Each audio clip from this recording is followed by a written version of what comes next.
due to the nature of the injuries, is being ruled a homicide.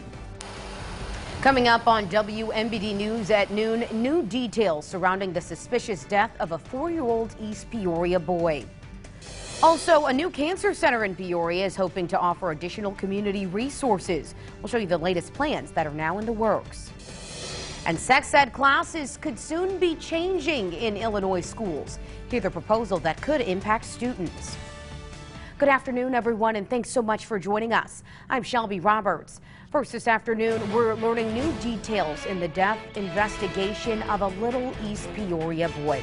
Our own Matt Sheehan joins us live in studio this afternoon to share the case updates following this morning's press conference. Good afternoon, Matt. Well, thanks, Shelby. This morning, investigators shared that 4-year-old Tate Thurman died due to blunt force trauma.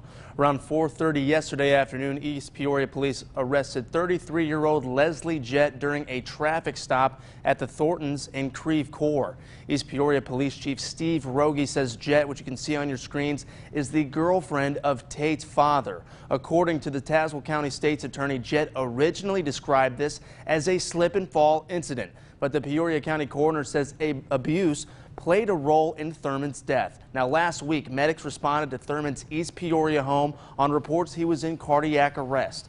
He was covered in bruises, which is what prompted East Peoria police to start an investigation. The 2 other children in the home were placed in another safe environment. There is a funeral today for Tate Thurman. Jett is now facing first-degree murder charges as she sits in the Tazewell County Jail.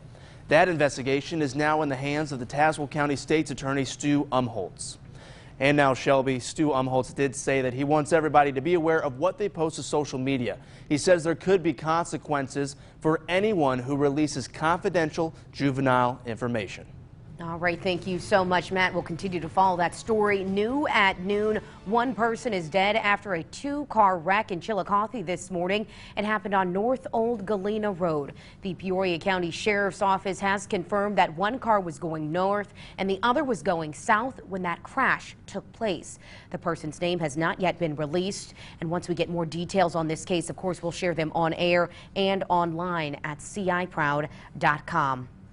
And a driver is dead after a crash in LaSalle County yesterday. It happened on East 22nd Road in Fall River Township. That was just after 6 a.m. Wednesday. According to reports, a pickup truck driven by Lori Safransky was headed north. That's when she lost control due to some of the icy conditions there. And the Streeter woman spun out and was hit and killed by another truck that was heading south. The driver of that truck did receive treatment at the hospital. Well, in a crime alert for you this afternoon, a man is dead after a shooting in Peoria earlier this morning. Peoria police responded to the 1300 block of East Hillcrest to find the man dead between 2 homes in that area. According to the department spokesperson, the scene is being investigated now as a homicide. At this time, there's no suspect information, and this is the first homicide in the city of 2020. 4 people and several pets are safe after a fire in Peoria yesterday morning. Firefighters responded to the home on Northeast Glendale Avenue just after 9:30 a.m. In all, 4 people, 5 cats and 1 dog in the 2.5-story home were able to get out safely, and Animal Control and the Red Cross were able to offer them some help. The new OSF Cancer Center in Peoria is hoping to offer some new resources to patients across North America. Tuesday, we learned that the healthcare company did get state approval to build. The $237 million project is expected to provide treatment for hundreds, if not thousands, of patients annually. And that'll be starting in 2023. OSF Healthcare CEO Robert Searing says what makes this cancer center different is a proton beam therapy. As we think about this center and why we believe it can be different, first of all, is certainly the proton beam is an aspect of it. But more importantly than that, it's the patient experience. It's being able to bring together diagnostics together with the different specialists, whether it's medical oncology, surgical oncology, radiation oncology, to develop a comprehensive plan for a patient. And Searing adds that the center will be critical for women that are battling breast cancer. That's because the procedure does not impact the heart. He says the funds to construct the building will be raised through grants as well as donations. Searing says current OSF employees will work at the center, but there are some research opportunities that could bring in even more jobs.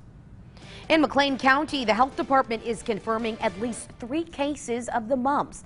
The 3 diagnosed are in their early 20s and are vaccinated. The health department says that someone with the vaccine can still get mumps. In these cases, the shot protects against more serious symptoms. Mumps is a contagious disease that's caused by a virus. Common symptoms are fever, headache, loss of appetite, and swelling of the cheeks. Some very rare complications that we can see with mumps is deafness, sterility in men.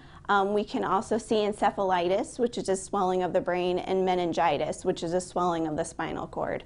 Again, very rare complications, but if we can prevent that from anybody having to experience that, we certainly want to do that. And there is more that you can do besides getting the measles, mumps, rubella vaccine. Graven says to try to avoid contact with people who are sick, and she also says wash your hands as frequently as possible with soap and water. Well, Unit 5 in Normal will continue to use First Student to bus students for another year. It's an approval made by the district's board at a meeting that happened last night. Over the last several months, parents complained to the board. Some claim that students were picked up and dropped off late, so the district considered breaking up with First Student. But in the end, the company won board members over, and they did it by detailing how they plan to solve the problems. One solution is a new phone app to track buses. First View, which is a parent Where's My Bus app that will be launched with the district, giving the schools as well as the parents visibility that they've never had before, giving them ETAs, notices that buses are en route.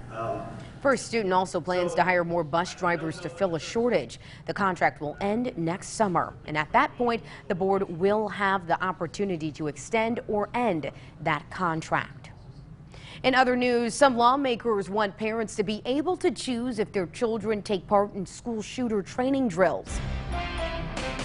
That's one of our stories from around Illinois this afternoon. A bill amending the School Safety Act cleared the Senate committee.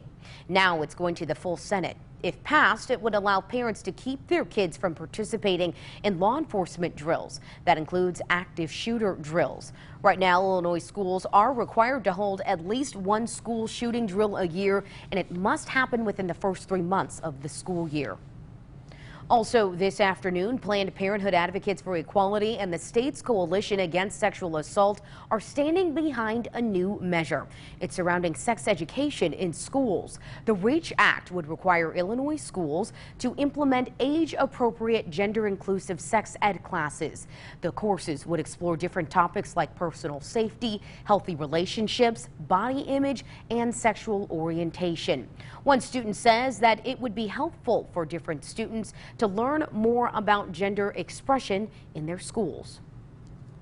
I think it's very important and vital that that at a young age you know what a healthy relationship looks like. Especially, it's not just like dating, it's just like friendships that you have and like healthy bonds that you hold with people. That's very important. And the bill would allow districts time to implement the new curriculum. Parents would also have the option to remove their child from those classes. And there's now a coronavirus response plan from the White House. President Trump is putting Vice President Mike Pence in charge of coordinating how to respond to any outbreaks in the United States. Locally, the Peoria Health Department is working with other local organizations, and together the group's goals are to educate the public about the coronavirus. It's a respiratory virus with symptoms ranging from severe to mild fever, cough, or shortness of breath. The Peoria County Health Department tells us, and they believe that the threat locally is very low. So far, 2 cases have been reported in Illinois.